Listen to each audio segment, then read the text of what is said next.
প্রিয় উপস্থিতি, কাশীপুরবাসী মনোযোগ দিবেন। হযরত ইব্রাহিম বিন আদহাম রাহমাতুল্লাহ আলাইহি একাধারে 12 বছর পানি উঠাইলেন। 12 বছর তাহাজ্জুদের পানি উঠানোর পরে ইব্রাহিম বিন আদহাম রাহমাতুল্লাহ আলাইহি তিনি এইবার ওনার পীর ভাই গেছেন ওই পানি উঠানোর জন্য। হুজুর পাঠাই দিয়েছেন, বাবা দেখো তারে পরীক্ষা করো। পানি উঠাইতে যাওয়ার পরে পীর ভাই ইচ্ছা করে ইব্রাহিম বিন আদহামকে পরীক্ষা করার জন্য আজকে ঝগড়া বাঁধিয়ে দিলেন। তো ঝগড়ার একটা পর্যায়ে ইব্রাহিম বিন আদহাম রাহমাতুল্লাহ আলাইহি তিনি তো আগে রাজা ছিলেন, সে বাদশাহী স্বভাব তার তখনও যায় নাই।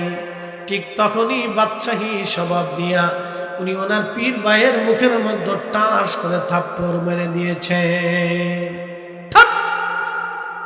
এক থাপ্পড়।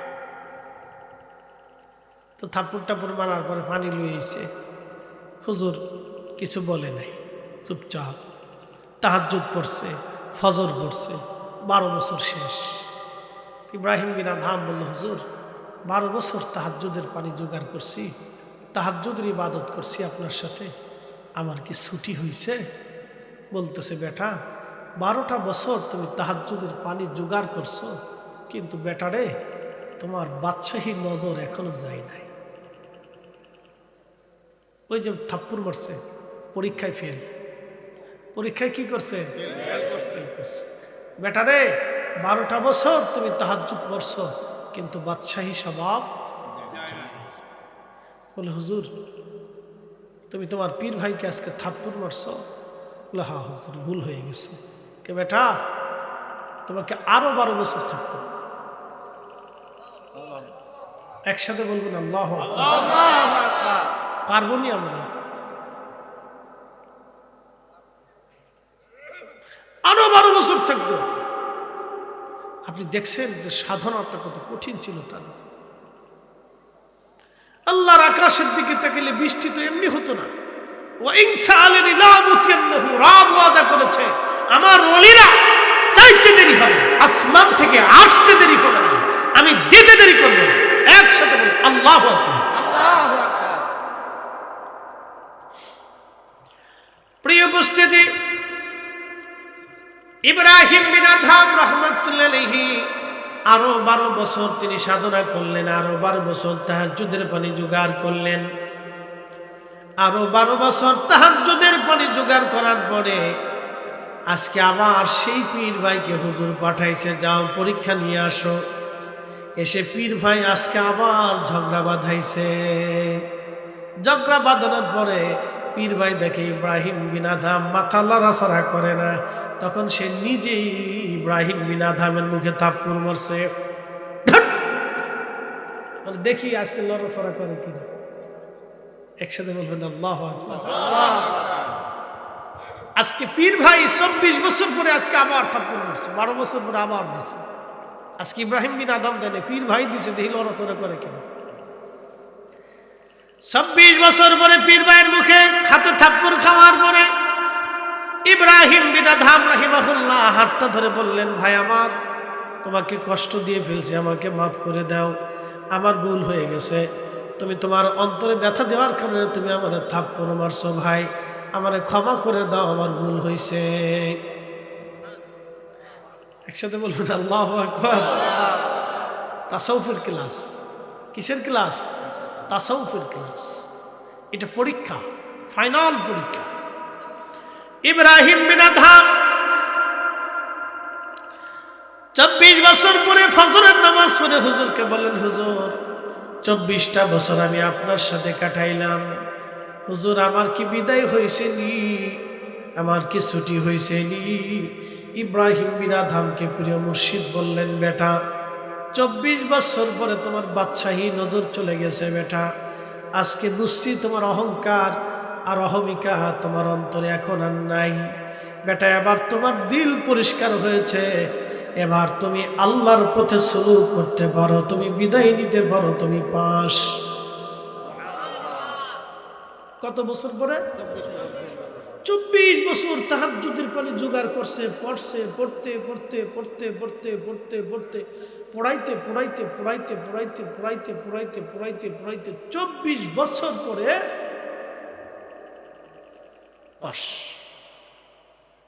ইলমুল কলব, দিল সাফ হয়েছে, অহংকার নেই। 24 বছর পরে অহংকার মুক্ত হয়েছে। পৃথিবীতে এরকম কয়জন আছে আপনি দেখেন? নাই কেউ।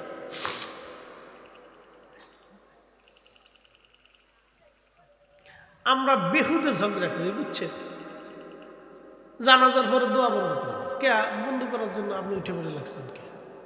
হ্যাঁ, আপনার উঠা পরে বন্ধ করার জন্য দরকারটা কি? জানাজার দোয়া, ওই দোয়া তো এক দোয়া না। খিচুড়ি বিরিয়ানি এক জিনিস না। ফরজ আর মুস্তাহাব কি এক জিনিস হয়? আপনি ফরজ নামাজের পরে দোয়া করলে করতেও পারেন, না করলে নাও করতে পারেন, এটা আপনার ইচ্ছা। আর নওয়াফিল অতিরিক্ত। আপনি জানাজার পরে যে দোয়া করেন, এই দোয়াটা তো জানাজার দোয়া এক দোয়া না।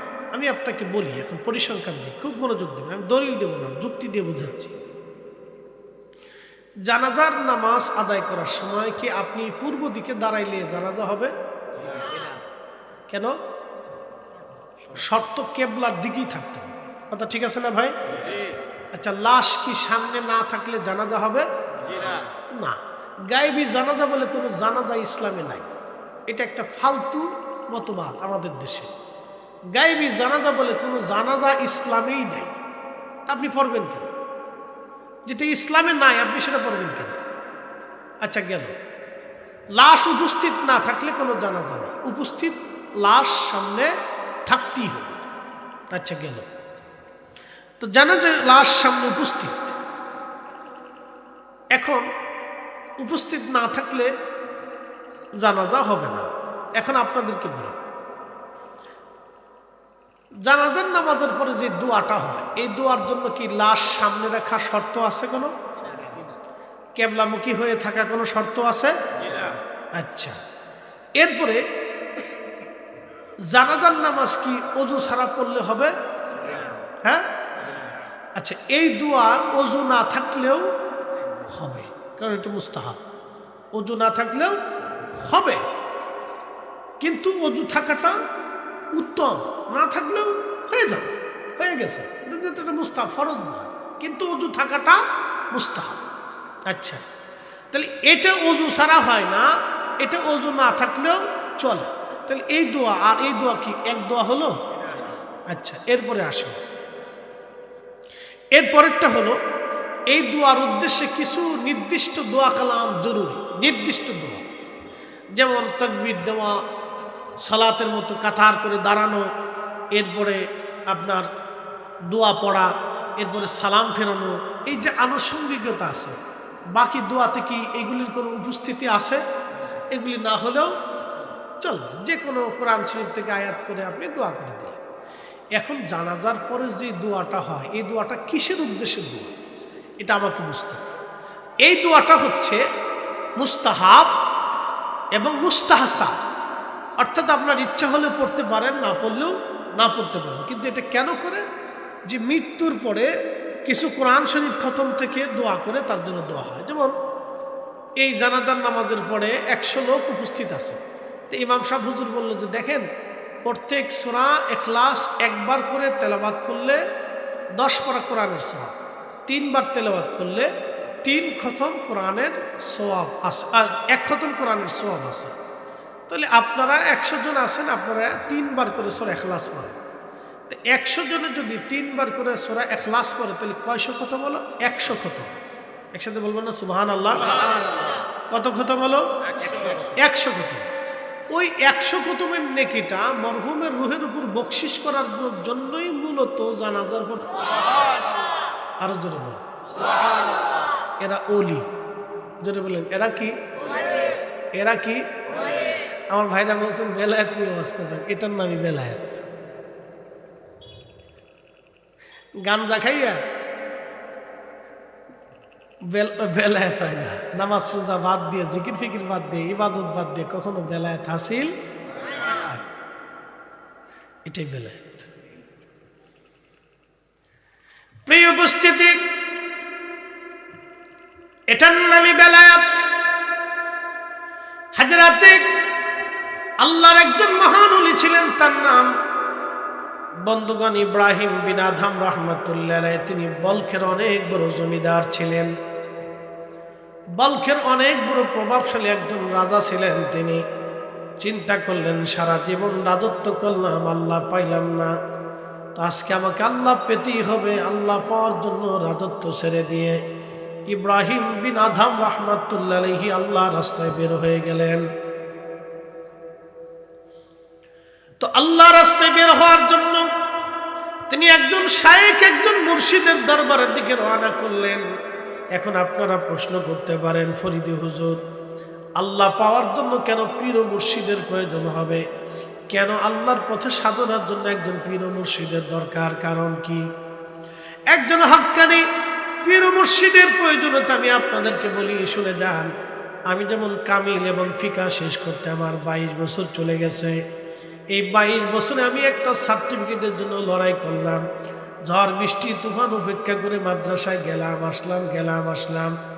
প্রত্যেক দিন সকাল 10টা থেকে বিকেল 4টে পর্যন্ত আমরা ক্লাস করলাম। এরপরে বাড়ি এসে পড়লাম, আবার প্রাইভেট করলাম, পরীক্ষা দিলাম।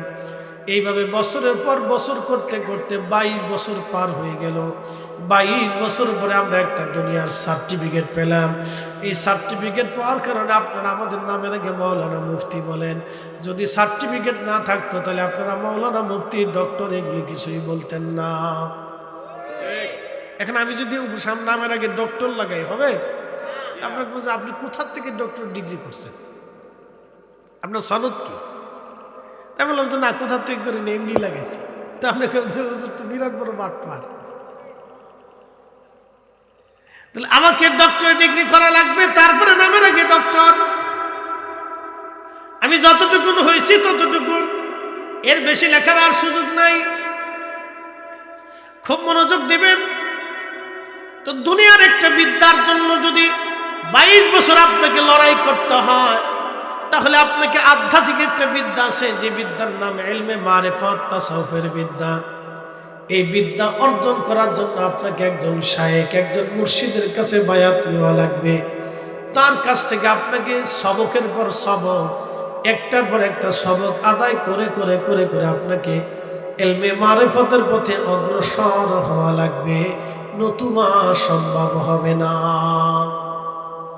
দুনিয়ার ডাক্তারি বিদ্যা শেখার জন্য ডাক্তারের কাছে যেতে হয়, দুনিয়ার ইঞ্জিনিয়ারিং বিদ্যার জন্য ইঞ্জিনিয়ারের কাছে যেতে হয়, পদার্থ শেখার জন্য পদার্থবিদের কাছে যেতে হয়, রসায়নবিদের কাছে রসায়ন কাছে যেতে হয়, অঙ্কশাস্ত্র শেখার জন্য অঙ্কবিদের কাছে যেতে হয়, দুনিয়ার ইংরেজি শেখার জন্য ইংরেজি টিচারের কাছে যেতে হয়, আরবি শেখার জন্য আরবি টিচারের কাছে যেতে হয়, কোরআন শেখার জন্য কোরআনের শিক্ষকের কাছে যেতে হয়, হাদিস শেখার জন্য ইলমে হাদিসের কাছে যেতে হয়।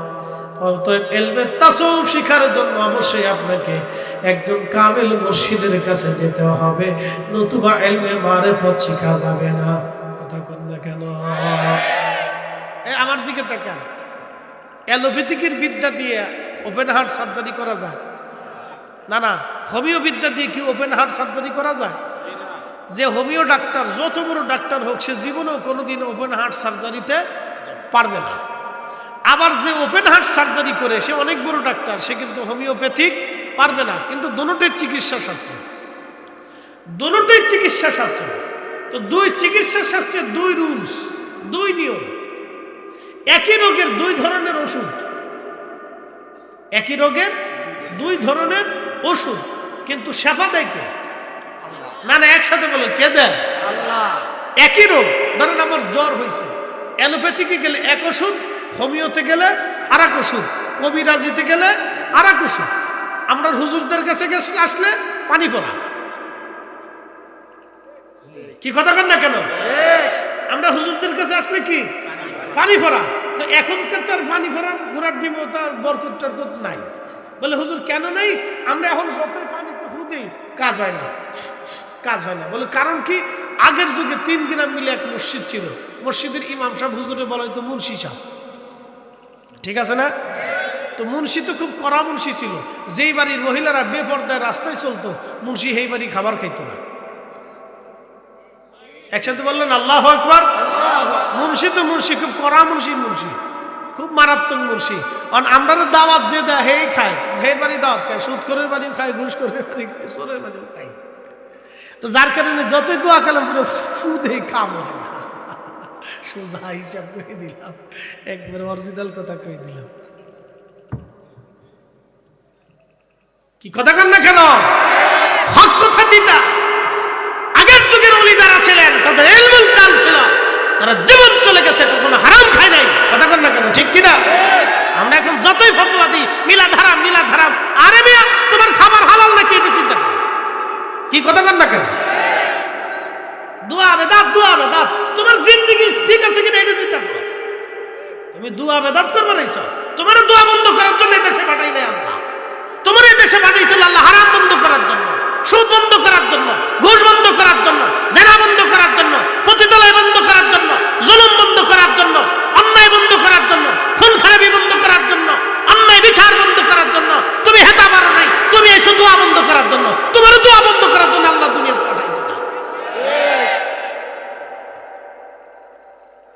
আল্লাহ যে কাজে হেরে পাঠিয়েছে এই কাজের খবর নেই, হেতে উল্টা কাজে দিচ্ছে। এই জন্য আমরা দোয়া করলে দোয়া কবুল হয় না।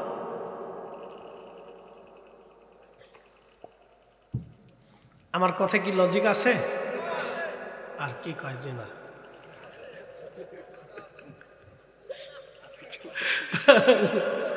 দাদা ডাককে মতো বেরিয়ে দিছে, যা ও কার লোক সেটা পরে দেখবো, আগে কইয়ে লই। লজিক মানে যুক্তি। আমার কথায় তো যুক্তি যদি না থাকে তাহলে বলো যে হুজুর যুক্তি নেই। আমি তো যুক্তি দিয়ে বলতেছি, কথা ঠিক আছে না? আল্লাহ কবুল করুক বলে না। প্রিয় উপস্থিতি, হযরতে ইব্রাহিম বিন আদহাম রাহমাতুল্লাহ আলাইহি তিনি একজন শেখ মুর্শিদের দরবারে চলে গেলেন। যাওয়ার পরে হুজুরকে বলেন, হুজুর আমি বাদশাহী ছেড়ে দিলাম আল্লাহ প্রাপ্তির পথে, তাসাউফ পাওয়ার জন্য, আল্লাহর মারিফত অন্বেষণ করার জন্য হুজুর আপনার সহবত আমাকে নিয়ে নেন। আল্লাহর ওলি বললেন, ইব্রাহিম বিন আদহাম আপনি আমার সাথে থাকতে পারবেন, কিন্তু শর্ত হলো আপনি আমার তাহাজ্জুদের পানি জোগাড় করে দেবেন। মাফ করে দিবেন, এমন অনেক পীর সাহেবরা নামাজই পড়েন। আব্বা ক্ষমা করে দিবেন, সত্য কথা বলতেছি, সত্য কথা। অনেক ফিরে নামাজই পড়ে না, তাই ফির হয়েছে। আস্তাগফিরুল্লাহ আল-আযীম, লা হাওলা ওয়ালা কুওয়াতা ইল্লা বিল্লাহ।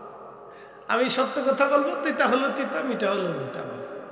নামাজ ছাড়া কোনোদিন ওলি হওয়া যায় না, আল্লাহর কসম করে বলি, নাহলে আকাশ ভেঙে যাবে, পৃথিবী শুকিয়ে যাবে, সাগর শুকাবে, পৃথিবী পড়ে যাবে। আল্লাহ যাহা বলেছে সেটা ঠিক, রসুল যেটা বলেছে এটাই ঠিক। কথা কর না কেন? চুল পরিমাণ দাম বন্ধ হবে। আল্লাহ তার রসুল যা বলছে এটা ঠিক। বলে বাবা তাহাজ্জুদের পানি জোগাড় করতে হবে। হুজুর হা করব। এই তাহাজ্জুদের পানি জোগাড় করতে করতে করতে করতে 12 বছর, সুবহানাল্লাহ কর, কত বছর? 12 বছর, একটানা 12 বছর পরে তাহাজ্জুদের পানি জোগাড় করতে করতে 12 বছর। 12 বছরের শেষ ওনার পীর মুর্শিদ ওনাকে পরীক্ষা করার জন্য ওনাকে ওনার একজন মুরিদকে পাঠাইলেন, বাবা যাও, সে তো কুয়ার থেকে পানি উঠাই নিয়ে আসে, আজকে তার একটু পরীক্ষা করো। পরীক্ষা করার জন্য তার একজন পীর ভাই সেই কুয়ার ভিতরে তাহাজ্জুদের সময় গেছে। আপনি বুঝতেই পারতেছেন, তাহাজ্জুদের সময় কুয়ার থেকে পানি উঠাই এনে তারপরে হুজুরকে গরম করে দিতে হবে। এটা ছিল ওই ইব্রাহিম বিন আদহামের খেদমত, যারে দুনিয়ার মানুষ দাসীবাদী রাজার খেদমত করত, আজকে তিনি আল্লাহ পাওয়ার জন্য একজন আল্লাহর ওলির খেদমতে দাঁড়ায় গেছে। একসাথে বলবেন আল্লাহু আকবার। এটা চারটিখানি কথা না, চারটিখানি কথা না। যে দুনিয়ার মানুষ যার খেদমত করত, সে বাচ্চা ছিল, রাজা ছিল, দুনিয়ার মানুষ তার খেদমত করত, আজকে সে সব ছেড়ে দিয়ে এক আল্লাহর ওলির খেদমতে তাহাজ্জুদের পানি সকালবেলা প্রত্যেক দিন তাহাজ্জুদের সময় পানি নির্দিষ্ট সময় উঠায়, উঠায় এনে পানি গরম করে হুজুরে দেয়, হুজুর ওযু করে আবার তাহাজ্জুদে দাঁড়ায়, নিজেও দাঁড়ায়, হুজুরও দাঁড়ায়। এখনকার দিনে কি মতো অ্যালার্ম ছিল, গড়ি ছিল? বুঝেন আপনি একটা তাহাজ্জুদের পানি নির্দিষ্ট টাইমে আদায় করে দিতেই হবে, একদিন মিস করলে সর্বনাশ। একদিন মিস করলে সর্বনাশ। এই জন্য তাসাউফের পথ অত্যন্ত কঠিন, কিন্তু একবার যদি হাসিল হয়ে যায় তাহলে দুনিয়া আলোকিত হবে। সে চক্ষু বন্ধ করে আল্লাহর আসমান দেখতে পারবে যে কি আছে না আছে। সুবহানাল্লাহ। এত পাওয়ার, এটা এত পার, যে পারে খাজা বাবা আজমিরি আনা সাগরের পানি একটা লুটার ভিতরে নিয়ে এসেছিল।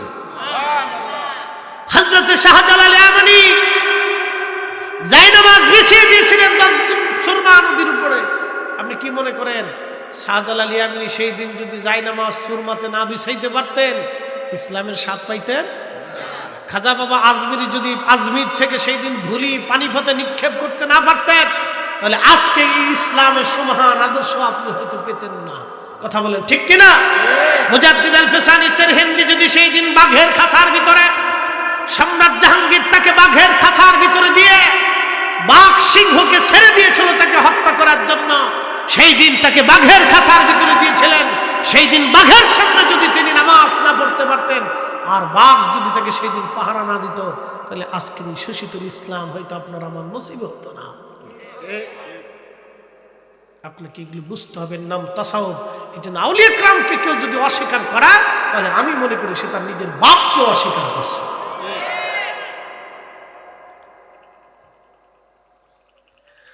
এটা ভিন্ন কোন উদ্দেশ্য, এটা ফরজিয়াত না। এটি ইচ্ছা করলে করতে পারে, না করলে নাও করতে পারে, কিন্তু মূলত ওই যে তার রুহের উপরে নেকি বকশিশ করার জন্য এই দোয়াটা। এখন প্রশ্ন করতে পারেন যে হুজুর এই দোয়ার ব্যাপারে কি রসুলের এজাজত আছে? হ্যাঁ আছে। মুতার প্রান্তরে রসুল করিম মদিনায় দাঁড়াইয়া আল্লাহর নবী মুতার যুদ্ধে 3 জন সাহাবী শহীদ হল। প্রথম শহীদ হলো হযরত জায়েদ। নবী বললেন জায়েদ শহীদ হয়েছে, আসো আমরা তার জানাজা পড়ি।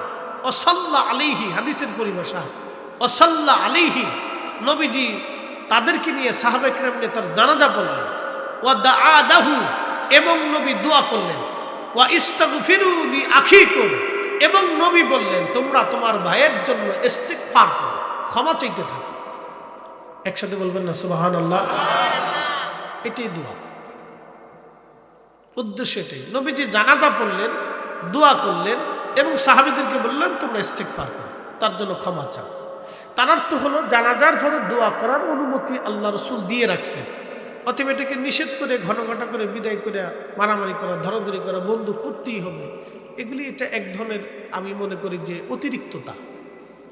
এগুলি বন্ধ করার চাইতে আপনি ওই সুদের কারখানা বন্ধ করেন, যান এটা বন্ধ করেন, পতিতালয় বন্ধ করেন, এটাও জরুরি, খরচ হয়ে গেছে। কথা ঠিক আছে না ভাই? আপনি যদি পারেন তাহলে আপনার এলাকার একটা এনজিও বন্ধ করেন, দেখেন পারেন কিনা। কথা ঠিক আছে না ভাই? এটা বন্ধ করার চাইতে আপনি আগে এনজিও বন্ধ করেন, দেখেন পারেন কিনা। সবাই মিলেমিশে যায় একটা এনজিও বন্ধ করে দেন, যে এটা সুদ, সরাসরি সুদ করে মানুষকে গুমরা করতেছে, আমাদের দেশে বিষ ছড়াইতেছে, অসংখ্য মানুষের হালাল রুটি রুজিকে ধ্বংস করে দিচ্ছে। আমরা আজকে এই দেশে আমাদের এখানকার কোনো এনজিও চলতে দেব না। এটা বন্ধ করলে তাহলে আলহামদুলিল্লাহ আমরাও আছি। যেটা করার দরকার এটা না, খালি উল্টাটা লয়ে রয়েছে। প্রিয় উপস্থিতি, আমি আমার মূল আলোচনার দিকে চলে যাচ্ছি। এগুলি হলো আর নওয়াফিল, অতিরিক্ত ইবাদত। করলেও করতে পারেন, না করলেও নাও করতে পারেন, কিন্তু করলে নেকি আছে, না করলে গুনাহ নাই। কিন্তু যেহেতু করলে নেকি আছে সেহেতু নেকের কাজ যত ছোট হোক আমরা ছাড়ব না। আল্লাহ কবুল করুক, জোরে জোরে বলেন আমিন। প্রিয় উপস্থিতি, হাজিরিন খুব মনোযোগ দিবেন। বলছিলাম ওলি হওয়ার জন্য হযরত ইব্রাহিম বিন আদম রাহমাতুল্লাহ আলাইহি তিনি চেষ্টা করলেন। 24 বছর পরে আল্লাহর পথে সাধনায় তিনি পাশ করলেন। এরপরে তিনি বের হয়ে গেলেন মক্কাতুল মুকাররমায়, দীর্ঘদিন আল্লাহর পথে কাটাইতে লাগলেন। দীর্ঘ যাবত আল্লাহর পথে কাটাইতে কাটাইতে ইব্রাহিম বিন আদহাম রাহমাতুল্লাহ আলাইহি মক্কায় হজ শেষ করে তিনি চিন্তা করলেন আমি বাইতুল আকসা থেকে একটু ঘুরে ঘাড়ে আসি। হযরত ইব্রাহিম বিন আদহাম বাইতুল আকসায় রওনা করবেন, এমন সময় তিনি চলে গেলেন খেজুরের দোকানে। চিন্তা করলেন এক সা খেজুর কিনবো। এক সা খেজুর কিনে প্রত্যেক দিন সন্ধ্যায় 2টা খেজুর দিয়া সেহরির সময় 2-3টা খেজুর দিয়ে আমি সেহরি করবো এবং ইফতার করব। সারাদিন রোজা রাখবো, সারা রাত আল্লাহর ইবাদত করব, সারাদিন পথ চলবো। এইভাবে আমি সফর করতে করতে বাইতুল আকসায় যাব। বাইতুল আকসায় যে কিছুদিন ইবাদত করে এরপরে আমি আবার হেরেমে ফিরে আসব। তো উনি খেজুরের দোকানে গেলেন খেজুর কেনার জন্য। তো একসা খেজুর কিনলেন, কিন্তু একটা খেজুর ওনার বেশি চলে গেছে। ওই একটা খেজুর উনি ফেরত দেন নাই। আমরা তো মিলাদ নিয়ে ঝগড়া করি, আপনি আজকে আসল ধর্মটা বুঝে যান। আমি আজকে আপনাদেরকে আসল তাসাউফ বুঝাইতেছি। যারা আমার ওয়াজ শুনবে জীবনেও কোনোদিন মিলাদ আর দোয়া দুরুদ নিয়ে ঝগড়া করতো না। সে বুঝবে যে আমি আসলটাই করতে পারি না, তো নকলটা নিয়ে ফারাফারি করবো কি? বুঝাই যেতেছি আপনাকে, আসলটাই আমার ভিতরে নাই, তো নকল নিয়ে ফারাফারি করে লাভ কি? বুঝাই। ইব্রাহিম বিন আদহাম রাহমাতুল্লাহ আলাইহি এক সা খেজুর কিনলেন 350। একটা খেজুর বেশি গেছে। ওই খেজুর চিন্তা করলেন যে এটা তেমন মামুলি বিষয়, ফেরত না দিলেও চলবে। তো উনি ওই খেজুর নিয়ে টুপলার ভিতরে করে রওনা দিয়েছেন বাইতুল্লাহ থেকে বাইতুল আকসা। বাইতুল আকসার সফরে বাইতুল্লাহ থেকে বেরোচ্ছে। তো যেতে যেতে যেতে যেতে যেতে যেতে 1 মাস সারাদিন রোজা রাখছে, সারাদিন পথ চলছে, সারা রাত্র আল্লাহর ইবাদত করছে, সন্ধ্যাবেলা 2-3টে খেজুর দিয়ে ইফতার করছে, রাত্রিবেলা 2-3টে খেজুর দিয়ে সেহরি করছে। বলেন আমরা পারবো? অসম্ভব। আবার সারা রাত্রের ইবাদত, সারাদিনে পথ চলা, 1 মাস পর্যন্ত কোনো ঘুম নাই। পারবেন? পারবেন না, অসম্ভব। চলছেন বাইতুল আকসাতে উপস্থিত হলেন। চিন্তা করলেন 1টা মাস আমি পরিশ্রম করলাম, সফর করলাম, আমি তো মুসাফির, তাহলে অন্তত একটা রাত আমি একটু বিশ্রাম করি, কালকে সকাল থেকে আবার ইবাদত শুরু করব।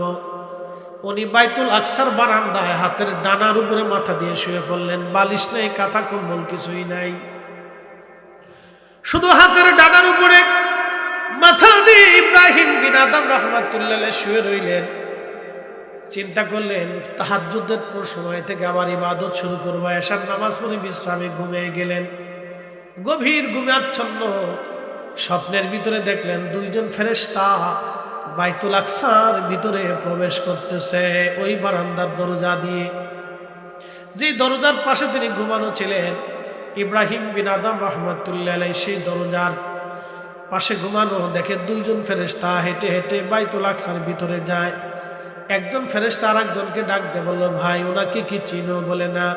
বলে উনি জমানার ওলি ইব্রাহিম বিন আদহাম, বাদশা ছিল, আল্লাহ পাওয়ার জন্য বাদশাহী ছেড়ে দিয়ে দুনিয়া বিরাগী হইয়া মুজাহাদা করতে করতে বাইতুল আকসায় আসছে, কিন্তু আজকে 1 মাস হলো তার কোনো দোয়া, কোনো ইবাদত আল্লাহর দরবারে কবুল হয় না। আপনি মিলাদ আর দোয়া নিয়ে ঝগড়া করেন, এবার বুঝে যান। মিলাদ দোয়া নিয়ে ঝগড়া করেন, আল্লাহ ওনারা মনে হয় পাঠাইছে খালি দোয়া আর মিলাদ বন্ধ করার জন্য। আপনি সুদ বন্ধ করতে পারেন নাই। জানেন কত মুসলমান ধ্বংস? আপনি এই ওয়াজ থেকে বুঝে যাবেন যে কত মুসলমান ধ্বংস, আপনি শুধু এখান থেকে বুঝে যাবেন। আপনি দোয়া দরুদ বন্ধ করেন তো ফরজ হিসাবে আসে। কত মুসলমান শেষ হয়ে যাইতেছে, আপনি খালি এখানে চিন্তা করেন। ইব্রাহিম বিন আদহাম রাহমাতুল্লাহ আলাইহি চিন্তা করলেন, স্বপ্নের ভিতরে দেখে 2জন ফেরেশতা একজনকে বলে আজকে 1 মাস হলো তার কোনো দোয়া, কোনো দুরূদ, কোনো দোয়া, কোনো ইবাদত কবুল হয় না। তো ফেরেশতা জিজ্ঞেস করলো কেন হয় না? বলে সে মক্কার বাজার থেকে একশা খেজুর কিনছিল, একটা খেজুর বেশি চলে আসছে, সে ফেরত দেয় নাই। ফেরত না দেওয়ার কারণে আজকে আল্লাহর দরবারে কোনো দোয়া ইবাদত তার 1 মাস হলো কবুল হয় না, কবুল হয় না, কবুল হয় না। এবার যদ্দূর করেন মিলাদ নিয়ে ঝগড়া করেন, করেন, যারা বন্ধ করবার চান তো করেন, আপনি বন্ধ করেন, তা আসলটা তো বন্ধ করতে পারেন না। মুসলমান যেটা থেকে মুসলমান হবে সেটা পারেন নাই তো। মুসলমানের যেটা প্রয়োজন সেটা মুসলমান পারে নাই। বলেন ওযু ছাড়া নামাজ হয়, হালাল খাবার ছাড়া ইবাদত কবুল হয়? তো মুসলমান আপনি এই কাশীপুর থেকে শুরু করে এই সারা এই থানার নাম কি, তিতাস, তিতাসের ভিতরে পুরা থানা খোঁজ নিয়ে দেখেন যে কয়জনের ঘরে হালাল খাবার আছে, আপনি দেখেন, আপনি খুঁজেন, খুঁজলেই পাওয়া যাবে, তার বেশি দূর যাওয়ার দরকার নেই। পরে আপনার মাথা হেট হয়ে আসবে যে আমরা মিলাদ নিয়ে, দোয়া নিয়ে, দুরুদ নিয়ে, কোরআন খতম নিয়ে, এইগুলি নিয়ে ঝগড়া করতেছি, যেটা আসল সেটার খবর নেই। ইব্রাহিম বিন আদহাম ঘুম থেকে উঠার পরে থরথর করে কাঁপতেছে, ইয়া রব্বি, কি ভুল হয়ে গেল আমার, কি সর্বনাশ হয়ে গেল আল্লাহ, কি ভুল হলো আমার আল্লাহ, এই সময় যদি আমার মৃত্যু হয়ে যায়, না জানি কি কত বড় সর্বনাশ আমার হয়ে যাবে, কত বড় সর্বনাশ হয়ে যাবে, কত বড় সর্বনাশ হবে। ইব্রাহিম বিন আদহাম রাহমাতুল্লাহ কাঁদতে কাঁদতে পেরেশান হয়ে গেছে, ইয়া রব, আমার মৃত্যু দিও না আল্লাহ, আমার হেরেম পর্যন্ত না পৌঁছানো, ক্ষমা না পাওয়া পর্যন্ত মৃত্যু দিও না আল্লাহ, আমি দিন আদায় না করা পর্যন্ত মৃত্যু দিও না। এই জন্য আল্লাহ রাসূল কোন সাহাবী ইন্তেকাল করলে নবীজি তাকে কবর দেওয়ার আগে জিজ্ঞেস করতেন তার ঋণ কি পরিমাণে আছে, ঋণ কি পরিমাণে আছে। নবীজি তার ঋণ মওকুফ করার জন্য ঋণ খুঁজে খুঁজে পাওনাদারদেরকে এনে পাওনা মিটিয়ে দিতেন, না হলে ক্ষমা করাইতেন, আর না হলে গরিব সাহাবী হলে ধনী সাহাবীদেরকে ডেকে এনে বলতেন তার পাওনা মিটাও, তাকে পাওনা ঋণ রেখে কবরে দেওয়া যাবে না। আমার এখন ছেলে, বাপ মরে গেলে ছেলে কান্দে, আমার কি হবে, আমার কি হবে, নিজের চিন্তায় কান্দে, বাবা যে ঋণ আছে ঋণ মওকুফ করে চিন্তা করে না। আপনি আসলটা বুঝে যান, আসলটা বুঝে যান। প্রিয় উপস্থিতি, খুব মনোযোগ দিবেন। হযরত ইব্রাহিম বিন আদহাম রাহমাতুল্লাহ আলাইহি কাঁদতে কাঁদতে ফজরের নামাজ পড়ে আবার বের হলেন। তিনি আবার 1 মাস সফর করলেন। দোকানদারের কাছে এসে দেখলেন নতুন একজন ছেলে, যুবক সন্তান বসে আছে। ছেলেটা বসা, ইব্রাহিম বিন আদহাম রাহমাতুল্লাহ আলাইহি সালাম দিয়ে বললেন, বেটারে, সন্তান আমার, বলো এই দোকানদার একজন মুরব্বী ছিল 2 মাস আগে। বলে হ্যাঁ। বলে তিনি কে? বলে তিনি আমার আব্বা যান। তিনি কোথায়? বলে হুজুর, তিনি 1 মাস আগে তিনি ইন্তেকাল করেছেন। বলে ছেলে আমার, বেটা আমার, তোমার আব্বা ইন্তেকাল করেছে? বলে হ্যাঁ। ছেলেরে, 2 মাস আগে তোমার আব্বার কাছ থেকে আমি 1 খেজুর কিনেছিলাম, একটা খেজুর বেশি যাওয়াতে আমি তেমন কিছু মনে করি নাই, ওই খেজুরটা আমি তারে ফেরত দেই নাই। আজকে 2 মাস হলো আমার কোনো দোয়া, কোনো ইবাদত আমার কবুল হয় না। সন্তান রে, আল্লাহর বান্দা, তুমি আমার ওই একটা খেজুরের দিনা মাফ করে দাও। ছেলেটা ডাক দিয়ে বলল, হুজুর ক্ষমা করে দিবেন, ওই খেজুরের মালিক ছিল আমার আব্বাজান।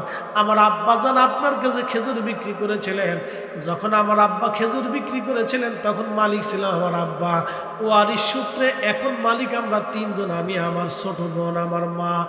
হুজুর, আমি আমার খেজুরের অংশ দিনা মাফ করে দিতে পারি, কিন্তু মায়ের অংশ, বোনের অংশ মাফ করার অধিকার আমার নাই। একবার জোরে বলেন আল্লাহু আকবার, আল্লাহু আকবার। ইয়া রাসূল, পবিত্র ঈদে মিলাদুন নবী জিন্দাবাদ, জিন্দাবাদ। কাশীপুর সুন্নি মহাসম্মেলন জিন্দাবাদ, জিন্দাবাদ। মুফতি জহিরুল ইসলাম ফরিদী সাহেব জিন্দাবাদ, জিন্দাবাদ। তেলের গাড়ি তেলে চলে,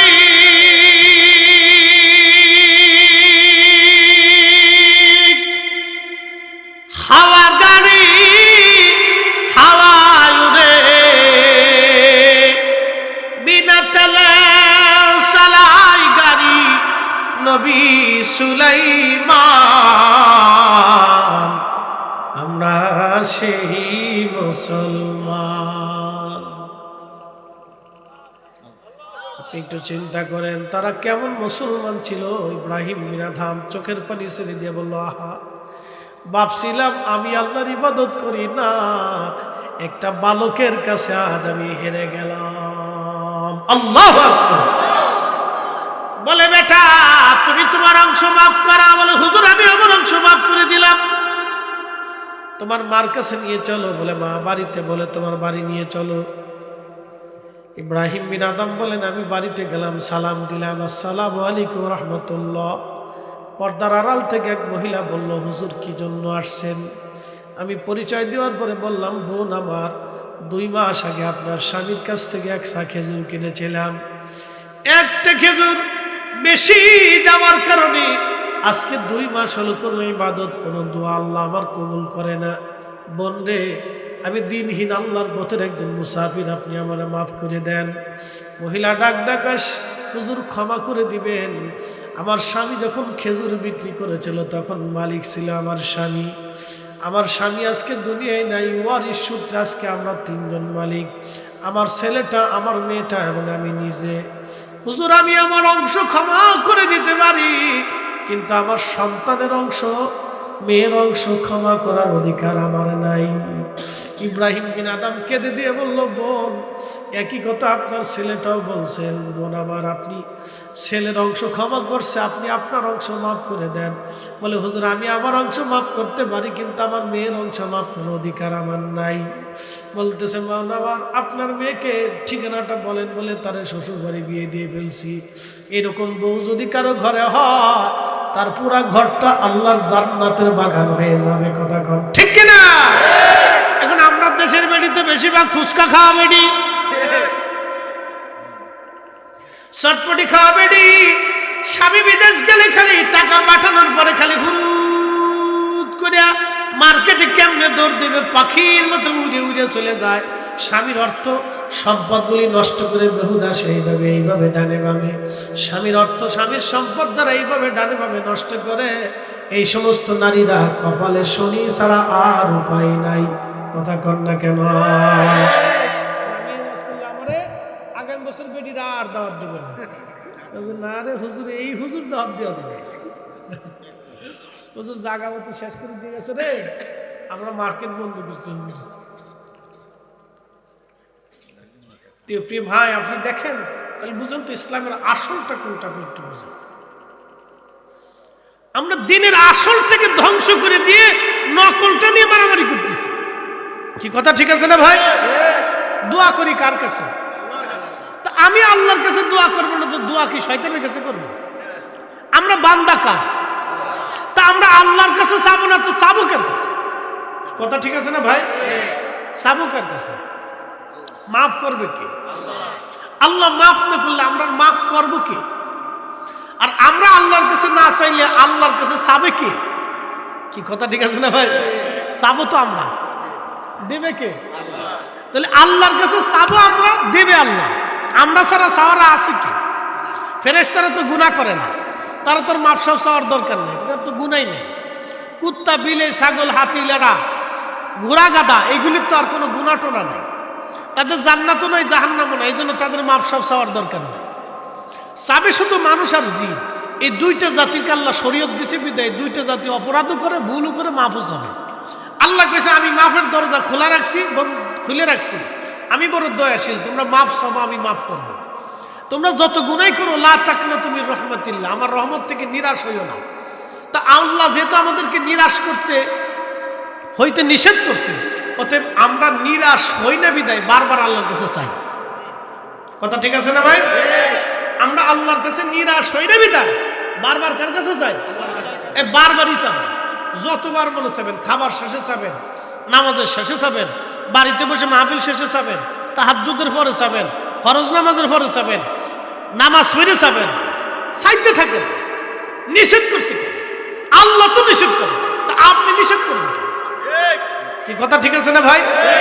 আল্লাহ তো নিষেধ করেন। আমি যদি জানাজার নামাজের ভিতরে হাত পরে দোয়া করতাম, তুই কইতেন যে বেটা আপনি ফরজের সাথে নতুন একটা সংযোগ করে বেদাত চালু করছেন, যেটা ফরজের বিপরীত। যেমন আমি আপনাদেরকে বেদাত শিখাই। আমাদের দেশে অনেক সময় আজানের আগে দুরূদ শরীফ পড়ে না ভাই? পড়ে কিনা? গজল গায় না? গায় কিনা? যারা দুরূশি পড়ে না তারা কোথাও গজল গায়, কোথাও কোরআন তেলাওয়াত করে, কোথাও হাম পড়ে না ভাই?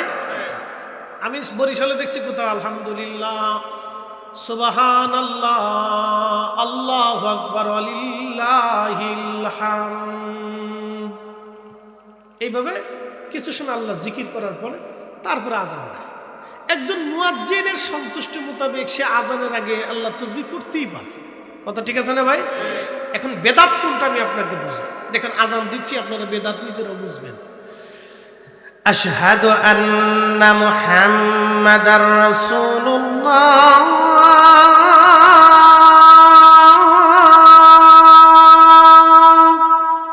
আসসালাতু ওয়াসসালামু আলাইকা ইয়া রাসূলুল্লাহ, আসসালাতু ওয়াসসালামু আলাইকা ইয়া হাবিবাল্লাহ, সুবহানাল্লাহ, আলহামদুলিল্লাহ, আল্লাহু আকবার, আশহাদু আন্না মুহাম্মাদার রাসূলুল্লাহ,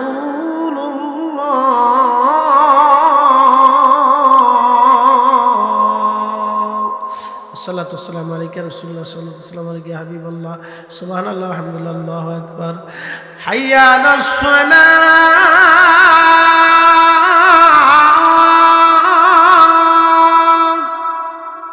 আজান হয়েছে? আপনারাই বুঝতে পারছেন যে আজান হয় নাই, বেদাত হয়েছে। কি কথা বলেন না কেন? কারণ কি? আমি মূল আজানের শব্দমালার সাথে কিছু যোগ করা এবং বিয়োগ করা, এটা হলো বেদাত। আমরা উল্টাটারে বেদাত বলেছি। মূল আজানের শব্দমালার সাথে কিছু যোগ করা, কিছু বিয়োগ করা, এটা বেদাত। কি কথা বলেন না কেন? কিন্তু আজানের আগে যেটা পড়ে ওটা বেদাত না, ওটা মুস্তাহাব। পড়লেও পড়তে পারে, না হলেও না পড়তে পারে, ওটা আজানের অংশ না, ওটা দুরুদের অংশ, দোয়ার অংশ, জিকিরের অংশ। কি কথা কর না কেন? বেদাত সুন্নাত বুঝাইতে পারছি? এই বুঝে থাকবে, ফিরে ফিরে ঝগড়াঝগড়ি করেন না, খালি আজের ঝগড়া। মানুষ সুদ খাই খেয়ে ধ্বংস হয়ে যেতেছে, এটার খবর নাই, এ তাহলে আজের ঝগড়া নিয়ে ফিরে দিচ্ছে। কষ্ট হইতেছে আপনাদের? আপনাদেরকে এগুলো বোঝানোর দায়িত্ব আমাদের।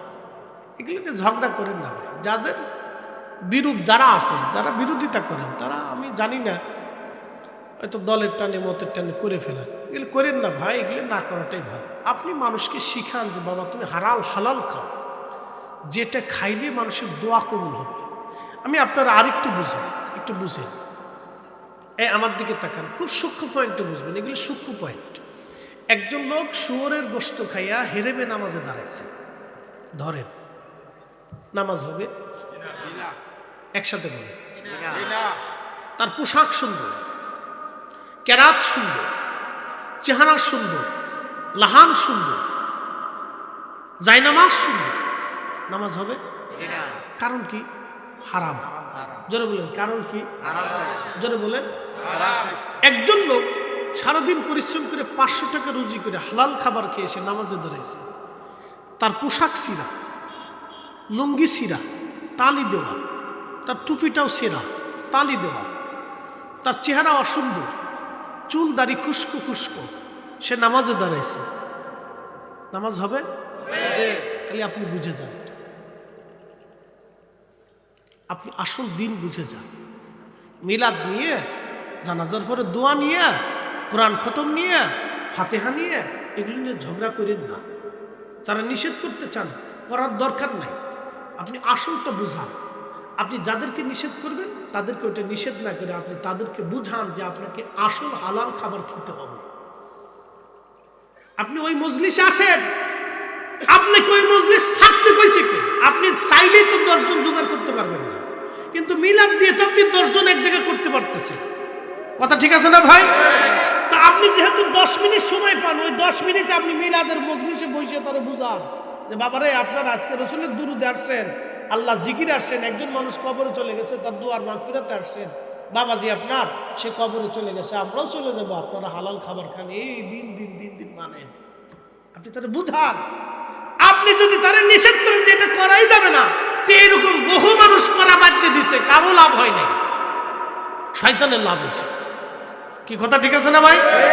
বহু মানুষের বাড়ি ঘরে দোয়া দুরূদ বন্ধ হয়ে গেছে, কারোই লাভ হয় নাই, শয়তানের লাভ হয়েছে, কারো লাভ হয় নাই। আপনি দেখাইতে পারবেন না যে দোয়া দুরুদ বন্ধ করিয়া নারীদের বেপর্দা বন্ধ হয়েছে, দেখাইতে পারবেন? যে এক বাড়ির দোয়া বন্ধ হয়েছে ওই বাড়ির বেপর্দা বন্ধ হয়েছে, দেখাইতে পারবেন না। তাহলে তো লাভ হয় নাই। তো যেখানে লাভ হয় না তাহলে সেখানে আমি কেন এটা বন্ধ করতে যাব? আপনাদেরকে আমি সূক্ষ্ম পয়েন্ট দিয়ে বুঝাইলাম। এটা হলো সুস্থতা বোধের গল্প আর কি।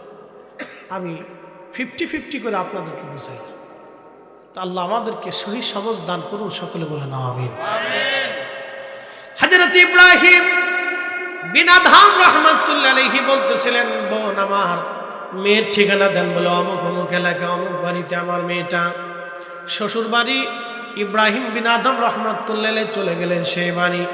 সালাম দিয়া বললেন, মা 2 মাস আগে তোমার আব্বাজনের কাছ থেকে আমি 100 খেজুর কিনেছিলাম। মা একটা খেজুরের কারণে আজকে 2 মাস আমার কোনো দোয়া কোনো ইবাদত কবুল হয় না। মারে খেজুরের দিনটা আমার দয়া করে মাফ করে দাও। মেয়েটা ডাক দিয়ে বলতেছে, হুজুর ক্ষমা করে দিবেন, খেজুরের মালিক ছিলাম। আমার আব্বাজান খেজুর বেচার সময় আমার আব্বাজান ছিলেন মালিক, এখন খেজুরের মালিক হলাম আমি এবং আমার ভাই আর আমার মা। আমি আমার অংশ মাফ করতে পারি, কিন্তু আমার ভাইয়ের অংশ, বোনের অংশ, আমার ভাইয়ের অংশ, মায়ের অংশ মাফ করার অধিকার আমার নাই। চিৎকার করে জোরে বলেন আল্লাহু আকবার। তেলের গাড়ি তেলে চলে, হাওয়ার গাড়ি হাওয়ায় উড়ে, বিনা তেলে চালাই গাড়ি নবী সুলাইমান। আমরা সেই মুসলমান, আমরা সেই মুসলমান। ও আজ আমার শেষ কথা আপনাদেরকে আশা করি বুঝাইতে পারছি। আমি অনেক দলিল দিলেও বুঝাইতে পারতাম। বলতে হুজুর আপনি মিলাদের পক্ষে দলিল দেন, অনেক দলিল দিতে পারতাম। দোয়ার পক্ষে দলিল দেন, তো অনেক দলিল দিতে পারতাম। তো দলিল দিলে অনেক ভাইরা মানে না, এই জন্য আপনাকে নেগেটিভ আর পজিটিভটা বুঝাইলাম। ঠিক আছে না ভাই? যখন আপনাকে পরিসংখ্যান দিয়ে গুরুত্ব, যে বন্ধ করার গুরুত্ব আর চালু রাখার গুরুত্ব, বন্ধ রাখার অপকারিতা আর চালু রাখার উপকারিতা আপনারা বুঝাইলাম। তা আশা করি আপনারা নেগেটিভ পজিটিভ বুঝছেন। তাহলে এখন আমরা যে কাজটা করার দরকার সেটা হলো আমাদের জীবনের হালাল খাবার, হালাল জিন্দেগি গঠন করা খুব বেশি প্রয়োজন। এটা ঠিক আছে না ভাই? একবারে জীবনের অবিচ্ছেদ্য অংশ, বেশি প্রয়োজন। আল্লাহ আমাদেরকে কবুল করুক, বলে না আমি। আর একটা শেষ বক্তব্য হলো, আপনাদের দেশে এই ডুলা আসে না, ডুলা, জেলেরা মাছ মারে, এটার কি বলে? ডুলা কয় না? খালুই, খালুই, খালুই। আমাদের ফরিদপুরের ভাষায় খালুই, খালুই, খালুই বা খলুই যেটাই হোক, তো ডুলা। এই ডুলার ভিতরে জেলে মাছ রাখে। এখন বলেন তো, সারা রাত্র জেলে মাছ মারছে, সকালবেলা জেলের ডুলা যদি ভাঙ্গা থাকে সকালে কি মাছ পাবে? পাবে না। বলে কারণ কি? ডুলার নিচে ভাঙ্গা, সারা রাত্র মাছ মারলে কাজ হবে না। তো ঠিক আমল রাখার ডুলা হচ্ছে ঈমান। একসাথে বলুন আল্লাহু আকবার। আমল রাখার ডুলার নাম কি? ঈমান। যদি কারো আকীদা যদি নষ্ট থাকে তাহলে তার ইবাদত, জীবনেও কোনো ইবাদত কবুল হবে না। এজন্য আকাইদে আহলে সুন্নাত ওয়াল জামাত, মনোযোগ দিবেন। আকাইদে আহলে সুন্নাত ওয়াল জামাত, যেই আকীদায় হুজুর গাউসে পাক মহিউদ্দিন আব্দুল কাদের জিলানী ঘুমিয়ে গেছেন, উনি যেই আকীদায় গাউসে পাক হয়েছেন, খাজা বাবা আজমিরি যে আকীদায় গরিবে নওয়াজ হয়েছে, হুজুর মুজাদ্দিদ আল ফেসানি যে আকীদায় আল ফেসানি হয়েছে, হযরতে কুতুবউদ্দিন কাকি যে আকীদায় কুতুবউদ্দিন হয়েছেন, হযরত নিজামউদ্দিন আউলিয়া যে আকীদায় আউলিয়া হয়েছেন, সেই আকীদা বিশ্বাসে যারা থাকবে তারা হচ্ছে অরিজিনাল আহলে সুন্নাত ওয়াল জামাত। কথা বলুন ঠিক না বেঠে? এই আকীদার বাহিরে যাওয়া যাবে? হাত উঁচু করে বলেন, যাওয়া যাবে? নারে তাকবীর।